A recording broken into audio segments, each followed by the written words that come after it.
Ikaw Og Ang Balaod. May hapon tanan naminaw karon sa DYSS. Ako si Attorney Carl Ariola ug mao ni ang Ikaw Og Ang Balaod. And karong hapon na ang bisita nato karon kay isa siya ka human resource manager sa usa ka Japanese multinational company ug usa pod siya ka abogada.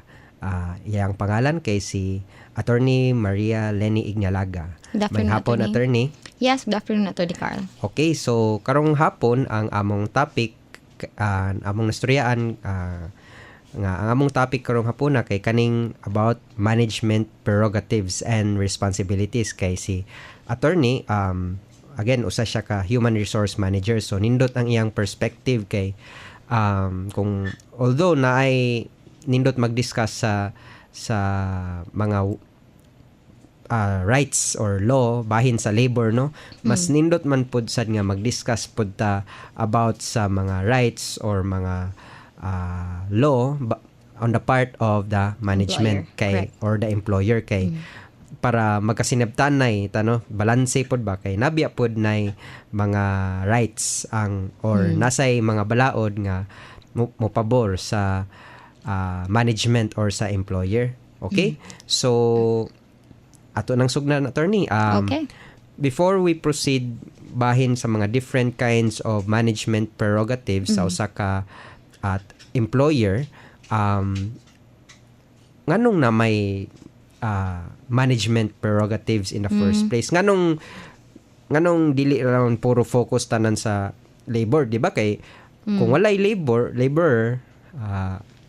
walay mo trabaho, so mas may unta nga mo pabor gyud sa ang tanang balaod mo pabor gyud sa labor, pero nganong nakiyatagan man ang management og certain prerogatives or rights in the first place. Alright, so let us remember, Attorney, no, na our labor laws were not actually drafted to unilaterally favor the laborer or the employees, because our labor laws were drafted to strike a balance, no, and regulate the relationship between the employer and the employees. Remember pud na, no, we should always protect the the proverbial hen that lays the golden egg. So i-protect sad nato ang capital nato para maka-create og industrial peace. So mas maayo na nga ang atong mga employers na sila'y mga rights, and then ang ato pod mga employers along with the rights are also responsibilities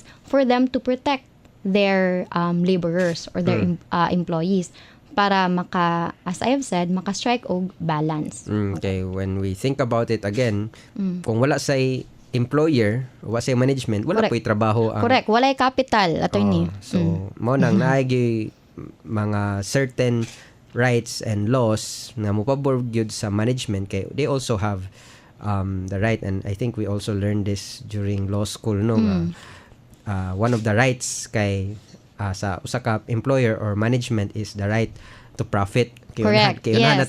Pero yes. sige. That's the reason why we establish business, no, not just to kanang mga popular baka or na prestige in business, but also of course to profit, because that's the origin or like mao na ang goal sa usa ka businessman, maka-profit siya, maka-kwarta siya. Okay. So with that, we have different rights as employers or as business people, no? So along with the right to manage our own business affairs, we also have, of course, the right to hire, which is primarily mao man jud na, no, as HR and HR manager and HR practitioner. We all know that we have certain rights to hire those people nga kato atong mga ganahan maging empleyado, no. So according to the law, although we have, usa ka right na siya. Management prerogative or right is the right to hire. Yes. So another management prerogative, no, is the right to promote the employee, and then the right to demote the employee, to transfer the employee to another assignment, and also the right to discipline an erring employee. Further, naapod na right ang employer nga mo dismiss sa mga employer sa mga employees, and also to determine the wages nga ihatag niya or salary no nga ihatag niya sa iyang mga employees. However, no, these rights, although they are given as rights by the law, nasad ni siya certain responsibilities or limitations as to this right. So, let's go first sa right to hire. Sige, usa-usahon lang Okay. nato ang So, pipila nga rights sa correct. employer, no? So kaning right to hire. So Alright. unsa man ning right to hire? Okay, so by the word itself, no, hire. So magkuha kag mga empleyado.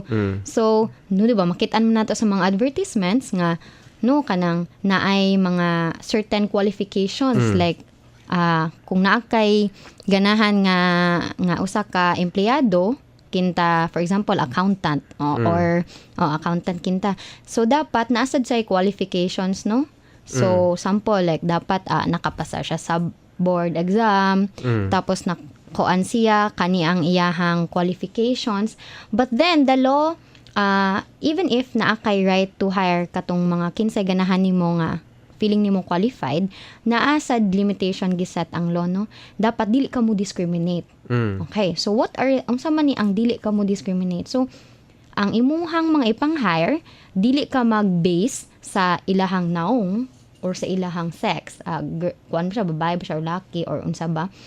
And dili sad ka mo discriminate based sa ihang religion or unsa pa na diha nga mga qualification, but unsa pa na diha nga mga traits niya, no, as a person, but didto lang jud ka mo based sa ihang qualifications, no? So natay gitawag nga mga qualifications or certain standards nga pwede ka makatan-aw kung pwede ba nimo siya ma-hire, pero dili gyud ka mo discriminate, no? Okay. As an employer. So ang nako ikuan pangutan nato ni kanang for example, ako sa ko ka applicant na nako tanan qualifications, perfect good kay ko nga employee kay or prospective employee. Pero ang included ba nga sa right to hire ang kaning bisag naa nimo tanan, pero ang naagyapoy right ang employer mo balibad sa imuha? Okay. So, although no, niingon ka nga, nagnaan na nimo tanan, no? So, kuan ka nang, given naman natin nga naagid nimo tanan. Pero, ang employer, naaman na siya certain, gitawag na to nga, bona fide qualifications. Occupation, no? Yes, occupational qualification rule.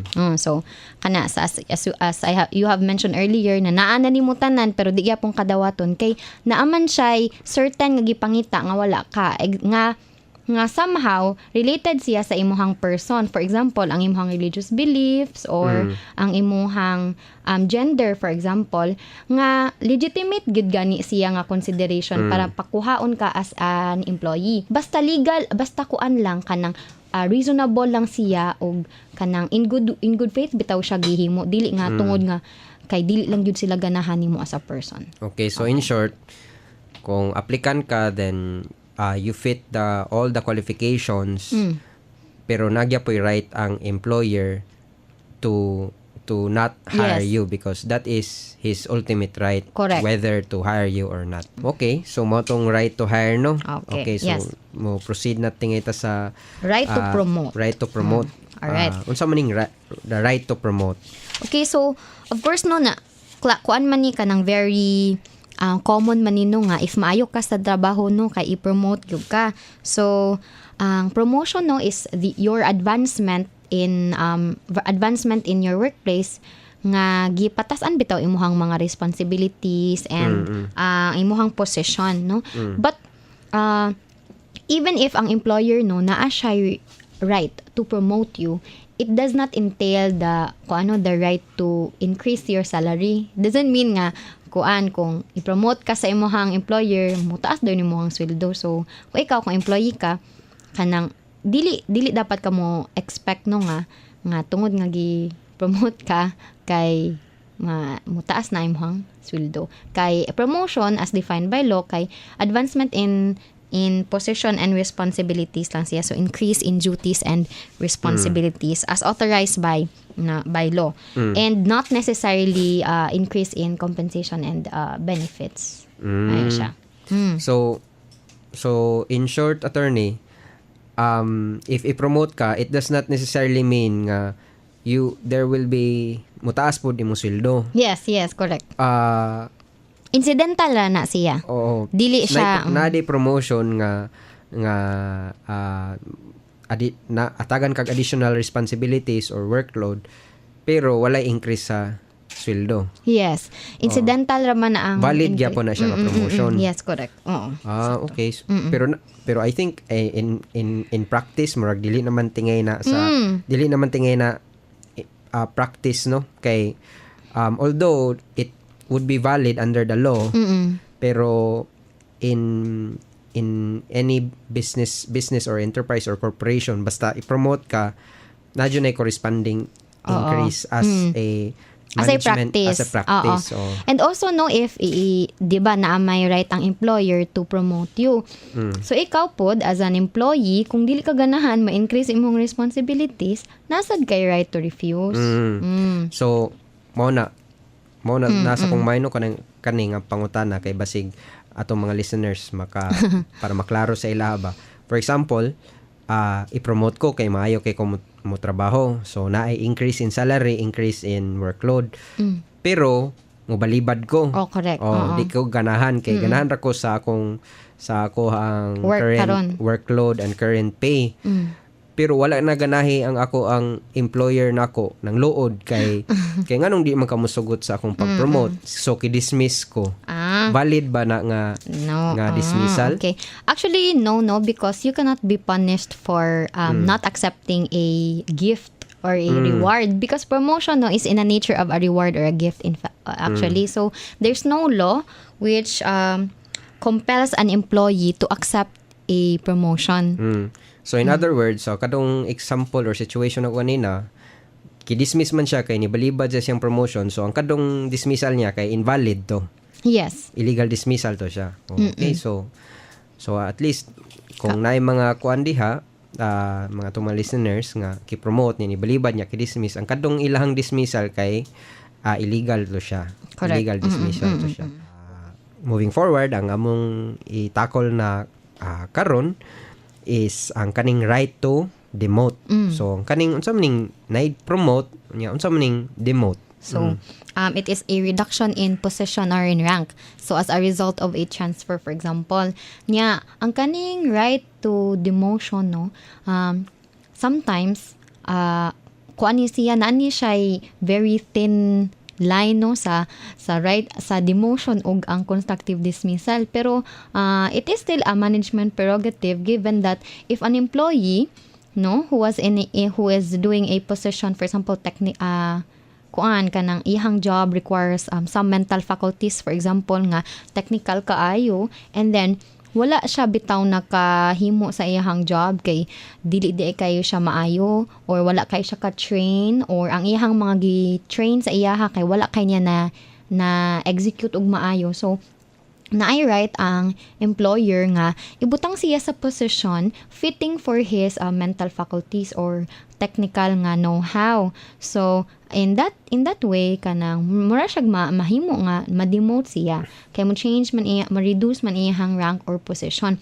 However, even if this is actually a management prerogative, the right to demote makes the employer responsible to actually give a notice to the employee nga di wala kaayo siya naka-perform og tarong. So ipa-explain nimo ang employee nga nganong wala man kayo siya nakahimo sa mga tasks or nganong wala man niya na-execute ang iyahang mga things nga gipang train sa iyahan and then you will also draft another notice saying that you will be transferring him to a different position.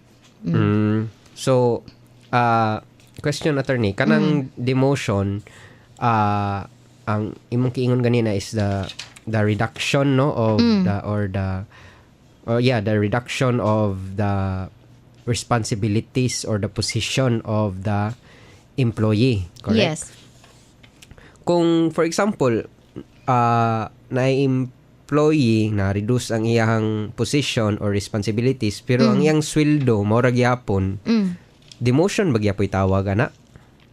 Yes, demotion gihapon kay kuan man kanang ang gibutang man sa balaod kay reduction in position, rank or salary. So although imong sweldo parera gyapon pero ang imuhang position or imong responsibilities kay ni ubos demotion gihapon na. Yes. Okay. So just remember, if you're an employer, no, so you're in your, as I have said earlier, in your exercise of your right to demotion, notice should be given, or due process should be given, no. Dili lang ka ng storyan ka dito, oy, wa kay klaro sa imong trabaho or wala ka nag-perform, balik ka sa imong original na position. Frank and file ka balik, dili lang na inana ka dali-dali. Yes. Dapat ipahibaw pa ang employee nga i-demote, explainan siya nga nung i-demote siya. Yes, follow gyapon tag due process, attorney. Kay unsa may mahitabo kung dili na sundon, attorney, kung dili pahibawon sa demotion, dili i-explain. I think mo na nga musod na karon ang kuano kanang constructive mura na siya well, di ko man siya ma-dismissal, murag kuan pa siya kanang malain pa siya. Di pa siya ganang mo trabaho niya. It will not be a very good working relationship, no, sa inyong employer o employee. Kaya murag ma-shock lang ka ba kung ikaw employee ka ba niya, murag ingnan lang kasi mo employer pinakalit ba nga, uy dili na ka manager ha, balik na ka rank and file, so murag wa pa ka recover ba niya. So dapat explainan sad ka, and then tagaan sad ka as an employee, right? Nasa kay right to explain yourself nga nganong inani ang imuhang performance. Bitaw. Kay again murag serious man gud siya, kay murag ang demotion kana lang nga term pa lang bang murag ingnan ka ba nga kanang gidemote ka kay wala ka naka-perform, so murag as a person murag matandog gyud gano, so dapat i-explain gyud. Yes. And also no, kung ikaw employee ka and then wala ka ka-perform sa imong duties, you have to kuan also to think that your employer is also looking on its interest, no, sa interest. Okay, wala na niya gibuhat kay para as a general rule or presumption of good faith, wala na niya gibuhat kay para kay nalain na siya nimo. Wala na niya gibuhat. Gibuhat na niya kay tan-aw niya kung ipadayon ka as, for example, a manager, dili ka-productive dili or maayo efficient sa business company. itself. Yes, correct. Okay. Alright, so monong right to demote. Yes. So another right sa management, kaning management prerogatives, is the right to transfer. O kani daghan kitag mga situations nga atong madiscuss ani attorney. But before that, unsa maning the right to transfer? Okay, so ang the right to transfer, no, is a right of the employer rather to ask his employee to be assigned to a different workplace nga belonging na gud sa iyahang business gihapon. Okay, na may usa ka corporation nga daghag opisina, daghang mga opisina, branches. daghang sa branch. No, so pero ang employer, although it is his right to example augment the number of its workers, naa sad siya responsibility to explain to the employee nga i-transfer siya. Also, it must follow certain requisites. Nani siya requisites, attorney, before ka maka-transfer, no? So, the first requisite is that although i-transfer nimo siya, walay diminution of benefits or walay demotion nga mahitabo. O walay reduction sa salary. Kana. Alright. So, i-transfer siya, walay deduction sa salary ug walay demotion. No? And next would be, the transfer should not be unreasonable, inconvenient, and prejudicial to the employee. Okay. So, imong hunaon-naon pod as an employer, kung kaniba nga empleyado, kaya ba niya nga makaabot pa siya sa iyahang working place on time? Or kaya ba niya sa iyahang age? Or kaya ba niya sa iyahang kanang situation as an employee? No? So, if very inconvenient para niya, basig maghuna-huna na noon siya, nga imo siyang constructively dismiss kay aron muhawa na siya. So, you have to be very careful when it comes to transfer. Next, requisite, no? The third one is that it should not be a facade to get rid of the employee. No? So, kuan na siya kanang basin imo rang tong rason nga para mo quit siya sa iyang job, so imo siyang i-transfer sa layo nga lugar. So you must explain carefully and with details to the employee that it is actually a legitimate transfer. Nga kailangan jud kag tao dito sa another branch ba nimo or other planta ba nimo para makahimo pa ka sa imuhang or maka-fulfill pa ka sa imuhang interests as an employer. So for the benefit of sa mga listeners, bisag inconvenient, bisag lisod sa imuha, basta naalay legitimate reason or valid reason ang employer nganong, for example, i-assign kag layo or assign kag layo or i-assign kag area nga di kaganahan, dili na pasabot nga hasol-hasol ka sa imong employer. Iyahan nang nay right ang employer nga i-assign kag lain nga lugar as long as it is a legitimate or valid nga transfer. Yes, and also the employers must have to remember that in cases of transfer of their own employees sa kanang mga lahi nila nga branches, kay the employer has a burden of proof to refute the allegation of the employee nga dili kung mo na ning mga kasuhay na, kung magkasuhay na kay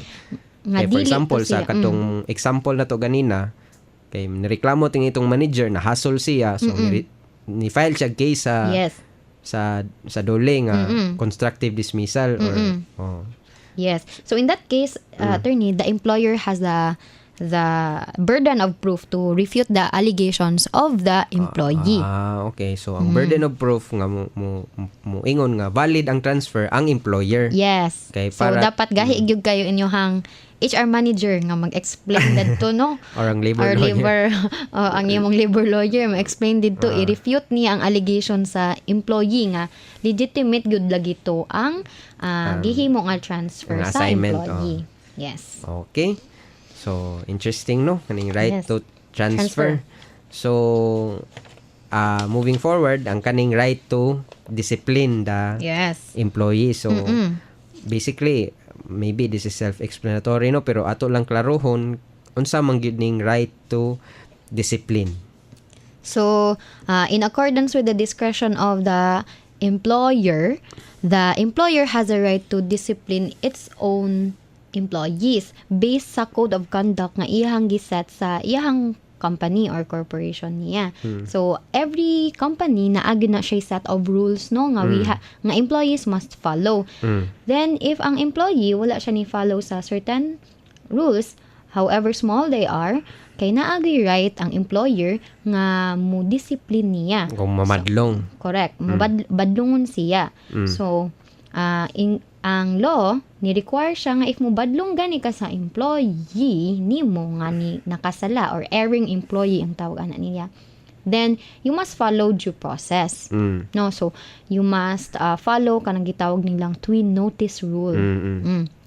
So of course you have to send a letter to your employee stating or asking why he or she did not follow your rules. Kadili lang attorney, dili ni kaning ordinaryo nga kanang badlong no nga kanabang moingon ang employer nimo nga himuan pagtarong og trabaho nya muana din ang employee nga mag-twin notice rule ka, dili na inana di ba? Kanang muana niya yung employee nga niingon be si attorney Ig laga nga mag-twin notice rule kung mamadlong ka nako. Follow jud kag due process, dili na kana nga badlong no la. Ang kana tingeng the right to discipline atong iklaro kay kana tingeng for example ki-accuse ka nga nangawat ka. Kanang mga nangawat ka. Kanang mga serious na dili. Kanang nanay threat gani sa imuhang employment. So mo na nga before kanang pagdiscipline, for example kung isuspenso ka sa trabaho, ngara na mo kag penalty.